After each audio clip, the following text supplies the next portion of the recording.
E a cara de Jesus, como que ele era? A fisionomia dele? Porque isso é uma questão... Sim. Eu acho que eu vi há pouco tempo, conseguiram meio que reconstruir e tiraram aquela imagem que a gente sempre teve de Jesus, Teve Jesus, né? É aquela Como que reconstrução ali também, eu fico até um pouquinho, porque assim, uma pessoa Mas ela é baseada no quê? É por isso que Em eu achei achados, assim... em quê? Um achado foi um negócio meio assim, aquilo não foi acadêmico, foi mais divulgação científica, nem é divulgação científica aquilo.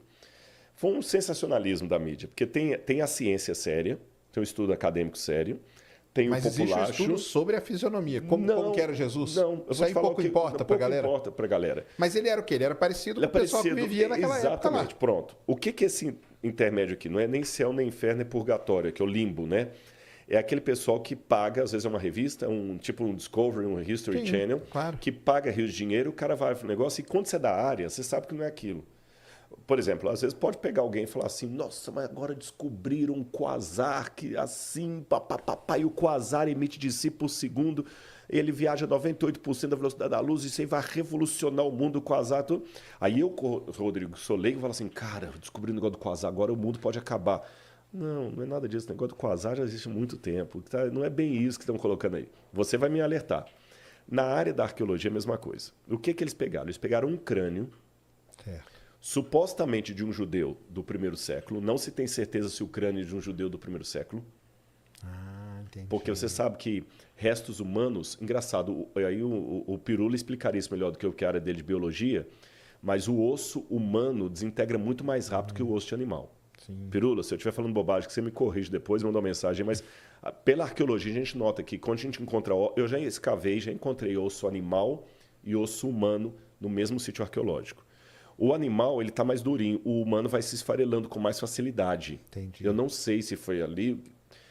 Eu sei que é difícil encontrar um crânio do primeiro século assim. Pá.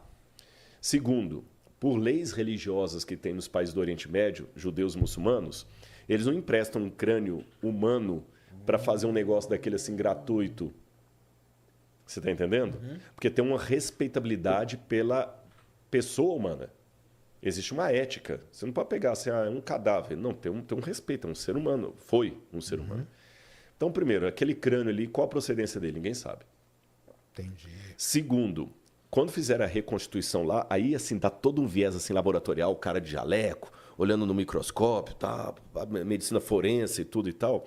Você sabe que tem coisas que você não tem como reconstituir. A cartilagem. Eu posso ter uma ideia que o camarada tinha um nariz negroide, porque ele era daquela parte da África subsaariana e tudo mais. Eu posso sugerir que o sujeito fosse loiro porque ele foi encontrado lá na Sibéria e era o pessoal mais branco, mais caucasiano. Eu posso sugerir isso. Mas orelha, cartilagem, nariz, pelo, cabelo, não tem como você saber. Pode saber se era homem, se era mulher, se era velho, se era criança, se era adulto. Aí pegaram e começaram. Isso aqui tudo, então, é licença poética. Quando desenharam o nariz do cara e tudo e tal, aí puseram aquela barba e tudo mais. Assim era Jesus. A ciência agora dá um novo mapa de Cristo. O que eu posso falar do rosto de Jesus? Eu posso falar para você o seguinte. Ele deveria ser uma pessoa como um judeu de sua época. O biotipo do judeu da época, que é diferente do biotipo do judeu de agora. Porque agora você tem um judeu askenazi, você tem um judeu da Espanha, o sefaradita, tem o judeu da Polônia. Então, quer dizer, tem vários tipos de judeus. Aí foi misturando, né? Tem o judeu etíope. Você vê em Israel, judeu da minha cor. Está lá no exército, lá, falando hebraico, tudo judeu, de origem etíope. Você tem judeu loiro. Você tem judeu com aquele nariz mais afinado, assim. Então, tem que pegar qual que era a característica do judeu da época. Então, Jesus deveria ser um sujeito de estatura mediana, porque, pelo que a gente vê dos ossários que encontraram os fêmurs da época, a gente nota que a população era baixa, em torno de 1,60 m e poucos. Caramba. Eram baixinhos, eram então, pequenos. Jesus era baixinho. Baixinhos. Os judeus tinham uma estatura baixa. Jesus deveria ser uma pessoa troncudinha, porque ele trabalhava com construção. A profissão dele era tecton. Tecton que o pessoal traduz como marceneiro ou carpinteiro, mas não tecton. Você não fala da tectônica de placas? Olha o mundo grego aí ajudando a gente. Claro. Tecton é construtor. O chefe dos arquitetos, dos construtores é o arquitecton. Então eles eram um tecton, né? A tectônica de placas, como é que as placas vão se construindo, se avolumando. E é pedra. Então, ali na região da Galileia, trabalhava com pedra pesada e tudo, andava a pé. Forte. Jesus era forte, tanto é que ele aguentou, carregou a cruz. Carregou a cruz, né? Depois de ter apanhado a noite toda, foi forte ali e tudo mais. Então, às vezes, ser forte. O nariz, o perfil do judeu é aquele nariz assim, tipo... Arqueado, sabe? Bem arqueado, assim. Barba volumosa. A pele devia ser uma pele mais azeitonada, porque eles estavam muito expostos ao sol. Né? Direto. O sol direto. Cabelo mais crespo e farto. Entendi. Cabelo mais crespo e farto. Isto é o que eu posso concluir da aparência. Algumas coisas que eu falei estão em consonância com esse estudo que você mencionou aí. Né? Que também coloca um cara meio ali e tal. É que também eles não podiam fugir muito, porque senão ia ficar muito esquisito. Né? Agora, o que Jesus não era definitivamente é aquele ser quase com carinha efeminada, olhinhos azuis, aquela barba assim, com a carinha assim. Aquilo ali é uma construção... Sabe que aquele Jesus foi baseado em Luís XVI, né? Porque tinha a época todo Luís XVI, toda da França. Que ele era o padrão, né? É o padrão de beleza. Entendi. Então, Jesus foi o padrão de beleza. Então, caramba, ele era baixo. Porque não pode colocar ele baixo, né? Porque senão como que ele ia chegar nos lugares, né? Exatamente. Chegar impondo ali, né? Impondo. E não, né? Que coisa, né? É muito complicado, né? E aí, essa parte aí que você falou, né? Que, cara, assim, eu sou ateu e tudo, mas eu acho sensacional essas histórias, viu? Acho sensacional. Não, elas fascinam, elas são legais. Fascinam. A fase final ali, que você falou que ele carregou a cruz. Então o negócio, a cruz existiu, ele foi crucificado. Tudo isso aí já é comprovado. Arqueologicamente. Sim, arqueologicamente. Inclusive, eu vou dar algumas evidências para você. Só para a gente contextualizar, era algo comum na época. Muito. Milhares, se não milhões. Eu estou resistindo a falar milhões, mas eu estou quase falando milhões. Não posso falar milhões com certeza, mas milhares eu posso. Milhares de pessoas foram crucificadas pelos romanos. A cruz era uma coisa tão detestada que a palavra crux, em latim, era um xingamento. Caramba. Quando eu queria te amaldiçoar, eu falava crux. Teve uma época que eu vou lembrar o nome foi perto da época de Cícero. Tinha um advogado chamado Rabirus. Não, minto. O Rabirus é o que estava sendo acusado. E o advogado, na época de Cícero, colocou uma norma, uma jurisprudência, em que a palavra crux não deveria ser pronunciada diante dos ouvidos de um cidadão romano. Seria como falar um palavrão aqui. Existem certas palavras que o YouTube hoje também... Sim, barraria, né? Crux era uma delas. Entendi. Aí havia 5 formas de pena capital dos romanos. Você tinha lapidação, quando a pessoa era apedrejada. Você tinha o cremácio, quando a pessoa era cremada viva. Você tinha o afogamento... Tinha mais uma que eu esqueci, a última, que era a crucifixão. E era considerada a pior de todas. A pior de todas? Pior de todas. Caramba. Aí, por que só encontramos 3 exemplares de crucificados até hoje? Porque o crucificado não tinha direito a um sepultamento digno. O corpo dele era jogado num lixão chamado putenescum. Olha só. De onde vem a palavra PUTA, que significa putrefazer. Aí muitos até pegavam isso e falavam o seguinte, é mito da Bíblia que Jesus foi sepultado no túmulo de José de Arimateia, porque os romanos... jogava o corpo ali. Só que encontramos já 3 exemplares que fugiram à regra.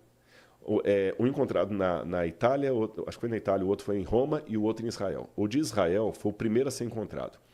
Em 1969, perto da Guerra de 6 Dias, estavam reconstruindo Jerusalém depois da guerra e tinha um bairro lá, que existe até hoje, chamado Givat HaMivtar. Os tratores passaram e bateram num túmulo antigo. Caramba. E dentro desse túmulo tinha uma caixa de pedra que nós chamamos de ossário ou ossuário.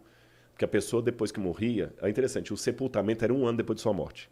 Caramba! Porque você morria, o seu corpo era colocado no sepulcro, que era uma caverna. Depois de 1 ano, o pessoal ia lá, tirava os seus ossos, colocavam nessa ossário, caixa. Aí colocavam num gavetão assim, e você estava com o túmulo pronto para outro membro da família. Entendi. Esse que era o aproveitavam, né? Aí aproveitavam. Acharam esse ossário. Aí estava o nome escrito do sujeito lá, Yohanan ben Hagakol. 1,63 m de altura. Lembra que eu falei que todo mundo era baixinho? E aí, quando pegaram, viram que como é o nome aqui abaixo do fêmur, a tíbia, né? Não, a tíbia é do braço. Esqueci, gente, agora deu branco. Eu não sei. Aqui da canela aqui. Estavam quebrados. Vê se você acha aí. Estavam quebrados os ossos. E não foi quebrado de ação do tempo, não. Foi deliberadamente quebrado com uma pancada. Fíbula. Não, acho que é a tíbia. É tíbia mesmo. É a tíbia, né? Então eu falei tíbia. Eu tinha falado tíbia aquela hora. É a tíbia mesmo. Abaixo do joelho. Isso, bem abaixo do joelho. Estava quebrada essa parte aí, a tíbia. E alguém quebrou aquilo ali. E eles falaram, interessante. E no calcanhar tinha um prego romano crucificado, enfiado. Caramba. No calcanhar, na cartilagem. Tava lá o prego. Estava lá o prego. Então, viram que foi o único exemplar de um crucificado. Aí o pessoal da Universidade Hebraica, doutor de Saferes, tinha outros médicos, doutor Zias, fizeram um levantamento técnico, como é que seria... Aí vem a medicina forense. Tá vendo como é que a arqueologia lida com várias outras áreas? Até a astronomia, quando a gente estuda a astronomia babilônica. Sim, a astronomia, ela, por causa do jeito que o pessoal falava, né? Eclipses e coisas, exatamente, né? e tal. Aí perceberam que era um crucificado e levantaram. Então, a forma como Jesus estava crucificado... Tem como mostrar alguma coisa aqui? Tem, qualquer coisa. Se você escrever aí Crucifixion Archaeology, só coloca assim em inglês, vai ficar mais fácil de achar. Aí coloca nas imagens que eu já vou mostrar qual. Crucifixion Archaeology. Aí o que acontece? O formato como o sujeito era colocado na cruz era muito assim diferente do que os livros mostravam. Pode colocar nas imagens ali, por favor. Posso ir aí rapidinho? Não, ele vai passar aqui? Pronto, fica mais fácil. Olha aqui, olha. Olha o osso que encontraram. Abre esse aqui, por favor. Esse aqui, ó. Isso. Caramba, cara, encontraram assim Olha lá, um prego mesmo. Olha o prego. Olha lá, tá vendo? Que doideira. Sendo o calcanhar dele. E se você voltar lá, eu vou mostrar como é que a gente agora deduz. Até essa descoberta, a crucificação, então, era meio que um negócio que você não sabia. Exatamente. Na verdade, esse aqui é o que foi encontrado na Inglaterra. O de Israel é desse aqui, ó. O de Israel é esse aqui, ó. O de cima. O de cima. Pode ser esse também, não tem problema, não. Pode ser esse. Se tiver com boa resolução. Pronto. Aqui, é lógico, isso aqui é um desenho de como ele estaria originalmente. Sim, claro. E ali o original foi encontrado. Ali, uhum. E o prego está torto, porque imaginam que eles batiam e depois batiam no prego aqui para poder enfiar. Não é à toa que o negócio era posição do sujeito, veja bem, não é na planta do pé, como você vê nas imagens. É verdade. Tá vendo, olha? Uhum. Agora, volta, por favor, nas imagens que eu vou ver a posição dele, alguma mais... Essa aqui, ó. Essa aqui. Isso. Caramba, seria essa assim, a ideia do crucificado, com a diferença que aí o sujeito está amarrado. Na verdade, as mãos eram pregadas. Aí o prego na mão era na mão mesmo, era aqui no meio. No meio. E aqui, a diferença é o pé, então. O pé do lado, e aqui o sujeito ficava sentado num banquinho chamado sedícula. Então, onde está aí a parte aí do baixo ventre, tinha um banquinho. Ele está sentado. Ele está sentado e aqui. Mas você percebeu que ao fazer que assim minha voz mudou? Então, você fica numa posição incômoda. E daqui a pouquinho você vai perdendo o ar. Ficavam? É isso que é interessante. Os romanos eles faziam a crucifixão para durar vários dias, provocando dor. Dificilmente alguém morria pela cruz. Ele morria de insolação, desidratação. Era mais uma tortura, né? E Jesus morreu com 3 horas. 3 horas? Isso foi um surpresa. Tanto é que o soldado romano falou assim, mas ele já morreu. Não era para morrer tão rápido assim. E quando a pessoa... Mas não matavam, então, com aquele negócio da lança não existe. Não, existe. Mas qual foi o lance da lança? Quando eles queriam apressar a morte da pessoa, que eu falei que ficava 3, 4 dias, eles praticavam o crurifrágio, que era quebrar as pernas. Por quê? Se eu tivesse na posição desse sujeito aqui, assim, sentado na cadeira, vocês perceberam em casa que a minha voz mudou de tom? Porque eu estou atrofiando aqui os pulmões. E nessa posição, o ciático também fica todo exprimido ali. Claro. E eu vou perdendo fôlego com o tempo, vai perdendo fôlego. E para respirar, você tem que levantar e cair de novo. Então, a cruz era uma coisa horrorosa de se contemplar. Cara, era horrorosa mesmo. E quando você quer apressar a morte da pessoa, você quebra porque as aí não pernas. tem como ele levantar. Aí ele morre mais rápido. Aí você vai no Evangelho, fala que estava um rebu em Jerusalém, época da Pêssar, da Páscoa. Tinha um grupo que queria crucificar Jesus, mas ficou com medo de ter uma reação dos partidários de Jesus. Aí falaram o seguinte, olha, Jesus morreu. Não, confirma se morreu mesmo.